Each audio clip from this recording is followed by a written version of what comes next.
In this course, you'll be graphing many different functions. There are a few options for this. If you have your own calculator, many people have the TI calculator, which we also have some available in class, but Desmos.com is a very useful tool that could make it quicker for graphing. I want to begin by showing you how to graph absolute value, as it'll be a common function in this first chapter and you may not have graphed it before. Going to Desmos.com, I'm able to click on Graphing Calculator.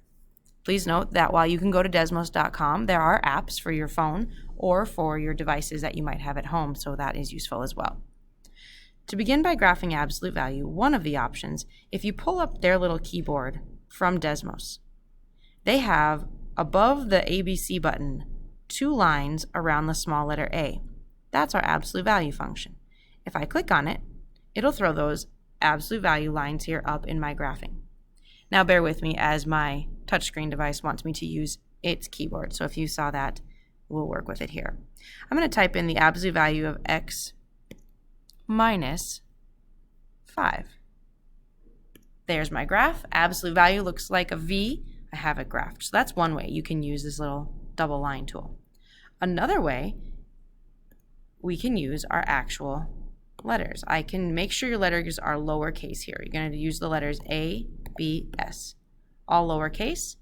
Then insert a parenthesis, and now you can type the function, say x plus 2. There's my absolute value function again, but this time I use the lowercase letters ABS. That method is similar to our TI graphing calculators. Here, if I take you to our TI calculator, I'm ready to graph. I hit my y equals button.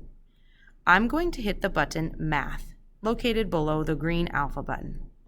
Once you hit Math, arrow to the right one time to the selection NUM for number. This first option is what we want to use, ABS. Type the number 1 or hit enter, and it will also put in those absolute value bars. Now I can type x minus 3 and hit the graph button, and I have my V absolute value function. Those are just a couple of ways to graph absolute value. You'll have many different functions to graph, but now you have a couple different tools to graph them with.